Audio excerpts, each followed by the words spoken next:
Now hear this.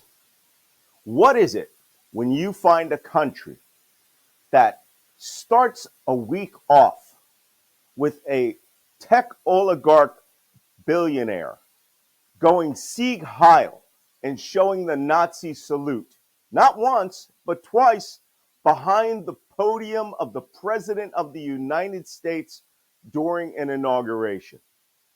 People making gestures of the National Socialist, the Nazi Party. Then you have a leader that releases thousands of prisoners who were criminals arrested by the justice system and sent to jail for their crimes of attacking the government. And then what do you get when that same leader fires tens of thousands of government workers, then eliminates all independent inspector generals and to get rid of oversight in one day against the law, then spends the rest of the week attacking minorities, then starts installing unqualified toadies that weren't fit enough to be the manager of a fruit stand into positions of high power so that they would carry out his deadly will. Then eliminates all reference and laws related to equality from the government. Then starts using the law enforcement to round up undesirables who were poisoning the blood of the country. Then overturned parts of the judiciary or ignored it entirely, and then started taking an aggressive military posture as if he was going to invade his neighbors. You would think, God, Donald Trump is out of control. And you'd be absolutely right because he's promised or done all of those things. But I was actually speaking of Adolf Hitler. He carried out all of these acts and destroyed the Weimar Republic's democracy in just 53 days.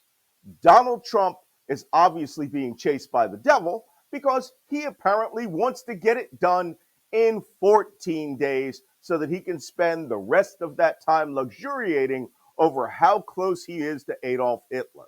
Now, before you start saying, Malcolm, you can't say that. Again, we had Elon Musk, the tech billionaire, literally give the Nazi salute on stage twice. This man then started pontificating about how Western civilization was saved by the election of the very clearly, obviously white supremacist Trump. Wow, this is just an amazing week. And what it is that this is the start of that tyranny that I keep talking about. Now, as you all know, I'm a Philadelphian. And on Monday, I had a raucous, amazing, fist-throwing discussion on London broadcasting about what it means to be an American from my city and how I, a strict constitutionalist, value the documents and the words which made America what it is until last Tuesday, which was a representative republic, right? And as we all know, America being a republic is a democracy in which the rights of the minority parties are protected. That is still a democracy for all you MAGA guys who are listening and your heads are exploding that I keep using the democracy word. A republic is a democracy. Or so it was until we entered this period of tyranny. We have entered the time of Mad King Donald I. God forbid that he should try to pretend to be an American. He didn't even put his hand on the Bible, I shit you not, to swear that he would protect and defend the Constitution of the United States, which means Donald Trump didn't even fake having the faith to believe that he was going to uphold, protect, and defend the document which we all love and cherish and which I have risked my life for my entire career. But more to the point, Donald Trump has decided he is not only going to go out and try to beat Adolf Hitler's record of breaking down a democracy, he has really leaned in to putting his lackeys in place, the unqualified subordinates who he thinks is going to do his bidding. And the worst of this week is Pete Hegseth, the guy who is a young Fox News host, who is a well known drunk. He is an alleged rapist, but he paid off the woman who he sexually assaulted with a $50,000 payoff and non disclosure agreement. He is an abuser whose sister in law and his mother both came out in writing and said that he abuses women. He is a white supremacist, Christian nationalist, wearing the white supremacy and Christian nationalist symbols on his body in ink. He is a junior grade infantry officer of the National Guard, not even the regular army, who has now been put in charge of the single largest bureaucracy on this planet and will most likely be the Secretary of Defense, who will carry out orders to shoot and kill other Americans because he is an incompetent toady. Now, I only spent 20 years in the armed forces of the United States and another 15 or so years working with and as a contractor to the United States intelligence community. So what do I know about loyalty to our oaths? Let me put it in the immortal words of General Milley, who said, "We don't take an oath to a king. We don't take an oath to a queen. We don't take an oath to a dictator. And we definitely don't take an oath to a wannabe dictator." And that's where we are. We have a wannabe dictator who is working his way up the full-blown Kim Jong-un, Vladimir Putin level tyrant this week, who has decided he is going to put in his toady to run the armed forces of the United States into the ground, almost as if he was an agent of a foreign power that wanted to destroy America. Because no one will mean the salute that they give to Pete Hegseth. Let me tell you, you will have incidents where Hegseth will be insulted and will be called out at some point by some service member that just doesn't give two about a drunk rapist leading the Department of Defense. And believe me, it'll be a brilliant court martial, and that person will become an instant celebrity. But I'm not going to talk about that because I'm a Navy chief. And even to this day, I remain a Navy chief. And let me talk about some things that our service members need to understand. After the My Lai massacre in Vietnam, in which a young lieutenant, William Calley, ordered his soldiers to slaughter 250 women and children because he felt the order meant that he had to kill everyone, so he committed a micro-genocide, the armed forces of the United States instituted a policy of morality in combat and ethics. All service members are obligated to disobey unlawful orders that are given to you by commanders above you. And that includes the commander in chief. If the president of the United States orders the Secretary of Defense to shoot civilians, every service member has an obligation to the Constitution of the United States to not carry out that order. Now, as a chief, why do I have to remind you of this? Because clearly the command authority of the United States is a deranged, mentally ill, 78-year-old geriatric who thinks he's going to break this country up into white people and all the rest of us. The last person that tried that was Timothy McVeigh with a car bomb in Oklahoma City when he thought he was going to have a bombing that was going to bring down the government and the FBI and rise up white people to take control and take command of the country. That's the last time I heard that seriously. And now it's in the White House. You have essentially baby Goebbels, Stephen Miller, who is now executing his mass deportation and roundup of 20 million people They took us two C-17 aircraft, military aircraft, put 60 immigrants onto it, undocumented immigrants onto it, and tried to fly them to Mexico at the exorbitant price of $50,000 one way. And it's one way because Mexico refused to allow us to come, to enter their airspace. No one's taking these people. Now, undocumented immigrants have decided not to come to work. And the United States is going to have an explosion in the price of basic vegetables, much less your avocados for your guacamole.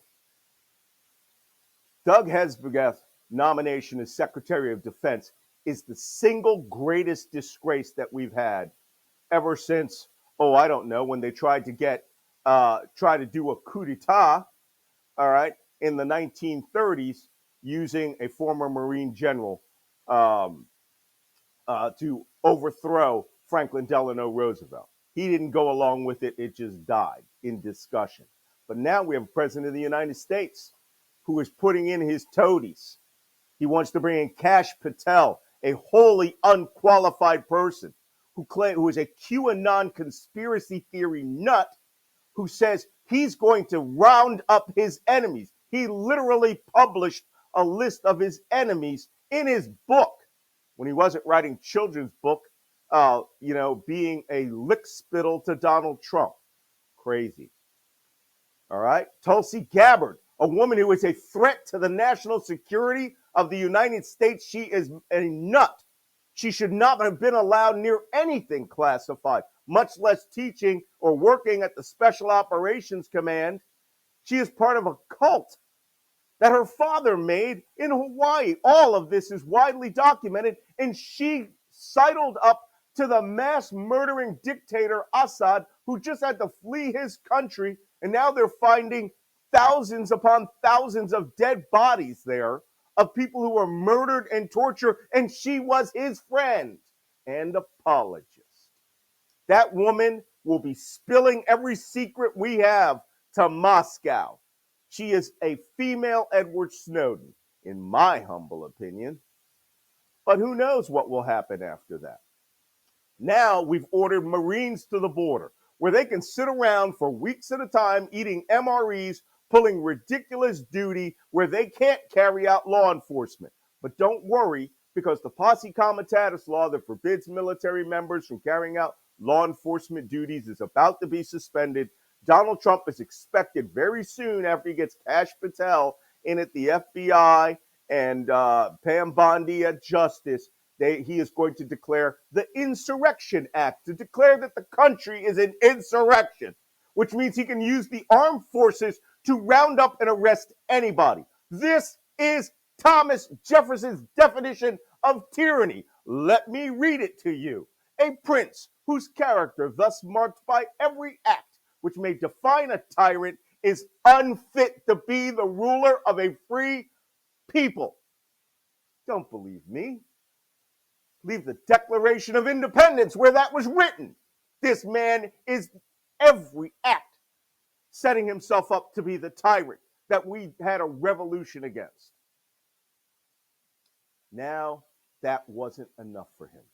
His billionaire oligarch friends are talking to him behind sweet, sweet alcohol, they must be, or ketamine highs, like Elon Musk was at the inauguration, and have convinced him that America's greatness is in its future in such a way that he is now talking about invading Canada, seriously, every day, calling it the 51st state and demanding Canada consider an economic, if not a political union with the United States and the dissolution of a country that has existed sovereignly since 1867.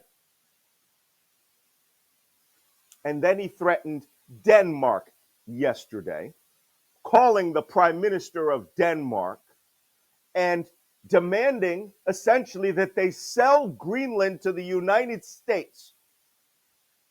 They said the call was a disaster, that he grew more and more threatening and deranged as the call went on.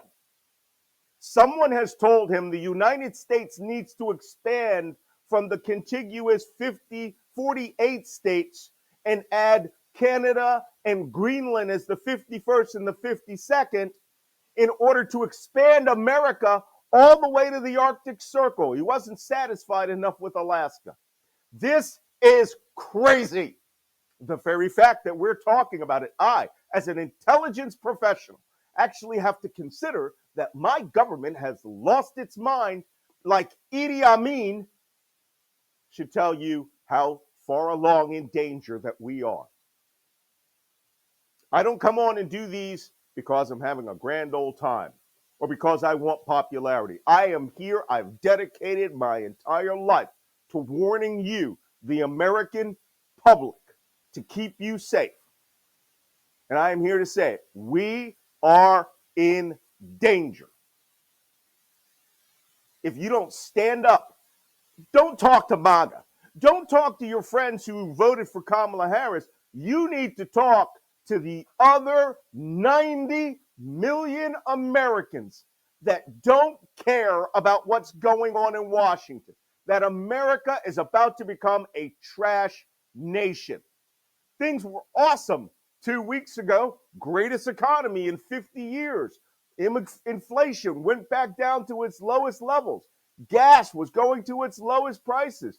Eggs had stabilized. Now, this administration is prepared to allow the bird flu epidemic to become an epidemic and explode. They're putting another mentally ill nutcase at the Department of Health and Human Services. And he is going to eliminate vaccines in America. This is crazy talk. This is what happens when you think politics doesn't apply to you. I spent my entire life watching the political actions of crazy madmen, Libya, Syria, Sudan, Mali, Iraq, Afghanistan, name a place. I've had to watch it, collect intelligence surreptitiously, and warn you when bad things were coming down the pike. And you know what? I was always a calm, cool, collected guy until I was ignored. I am here to give you a warning. We, as a nation, are endangered. Let me tell you what's going to happen over the next year to the armed forces of the United States. You are going to have a massive, massive collapse of minority recruiting. Blacks, Latinos, Asians will not join the armed forces. You're going to find that the armed forces will not be able to meet not just their recruiting goals, their deployment goals, which means our readiness will fall. I remember the last time that this happened.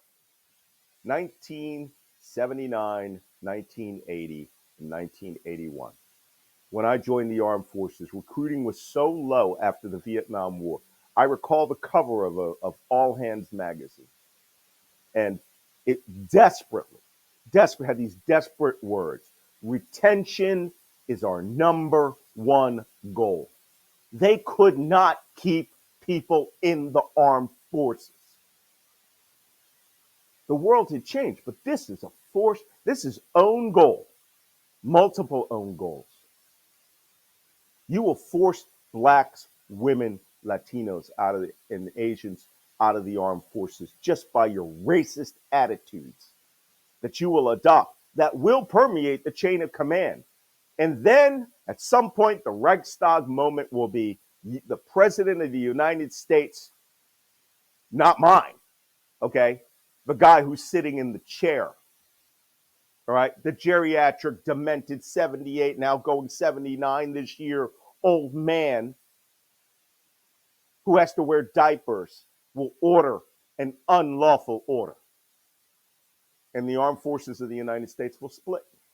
They will split into two camps.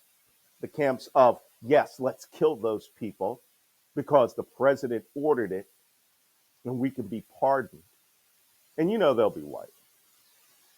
And then all the rest of us, white, black, Latino, Asian, others who will say, I'm sorry, That is an unlawful order, and I will not carry it out.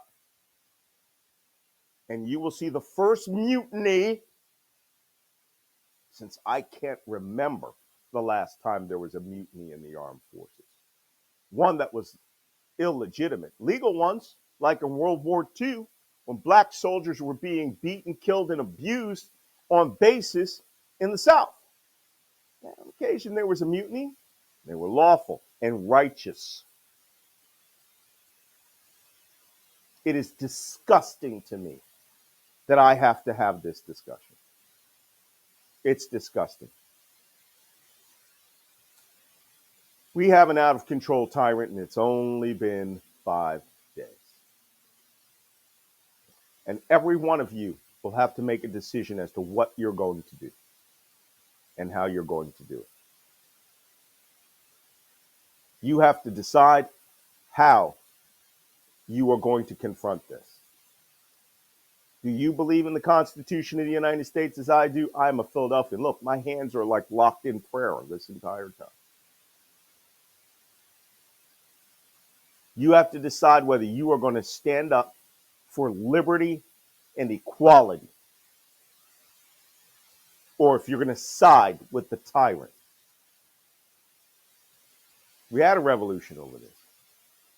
This shouldn't even be a discussion, but we are in the most dangerous period since 1860. The watchword is defiance, and you need to be prepared to defy this tyrant. That is all. Follow me on my Substack, because I have another article that is coming out on how you're going to have to prepare to defend your family and yourself against the brown shirts that have all just been released out of prison and MAGA, who are viewing themselves as self-appointed deputies of the tyrant's will. Good luck. God bless you. And God knows we need to take this nation back.